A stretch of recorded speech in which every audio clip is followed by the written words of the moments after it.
ಇಲ್ಲ sir, court ಅಲ್ಲಿ ವಾದ ಮಾಡ್ಬೇಕಾದ್ರೆ ನಮ್ ಲಾಯರು ಅವ್ರ ಕಡೆ ಆರ್ಗ್ಯುಮೆಂಟ್ ಮಾಡ್ಬೇಕಾದ್ರೆ ಅವ್ರ ಏನಂತ ಹೇಳಿದ್ರು ಅಂತ ಹೇಳಿದ್ರೆ, ಇವಾಗ ಸಿನಿಮಾ ಏನೇ ಆಗಿರ್ಲಿ, ಅದೇ ಅವ್ರು ಅವ್ರ ಪರ ಆಗಿದೆ, ಅವ್ರು ಹೇಳಿದ್ದು ಅದು ನಾವ್ ಹೇಳ್ತಾ ಇಲ್ಲ ಇದನ್ನ. ಅವ್ರು ಏನಂತ ಹೇಳಿದ್ದು, ಒಳ್ಳೇದಾಗಿದ್ರು ಆಗಿರ್ಲಿ ಸಿನಿಮಾ, ಅಂದ್ರೆ ಅವ್ರ ಪರವಾಗಾದ್ರೂ ಇರ್ಲಿ, ಅವ್ರ ವಿರುದ್ಧವಾಗಾದ್ರೂ ಇರ್ಲಿ, ಏನೇ ಆಗಿದ್ರು ಈ ಸಿನಿಮಾ ನಾವು ಮಾಡೋದಕ್ ಬಿಡಲ್ಲ ಅಂತ.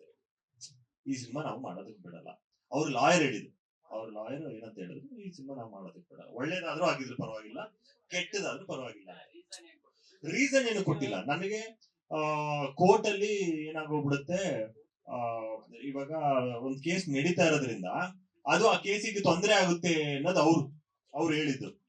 ಆದ್ರೆ ಕೋರ್ಟ್ ಆರ್ಡರ್ ಏನಂತ ಕೊಟ್ಟಿದೆ, ಅದೇ ಪಾಯಿಂಟ್ ಮೇಲೆ ಆರ್ಡರ್ ಕೊಟ್ಟಿದೆ. ಏನಂತ ಕೊಟ್ಟಿದೆ ಅಂತ ಹೇಳಿದ್ರೆ, ಇವಾಗ ಸಿನಿಮಾಗುನು, ಸಿನಿಮಾ ಒಂದು ಕಾಲ್ಪನಿಕ ಕತೆ ಅಥವಾ ಕಾಲ್ಪನಿಕ ವಿಷಯ ಆಗಿರ್ಬೋದು, ಚರ್ಚೆ ಆಗಿರ್ಬೋದು, ಏನೋ ಒಂದು ಆಗಿರ್ಬೋದು, ಅದನ್ನ ಇಟ್ಕೊಂಡು ಕೋರ್ಟ್ ಯಾವ್ದು ಡಿಸಿಷನ್ ಕೊಡಲ್ಲ.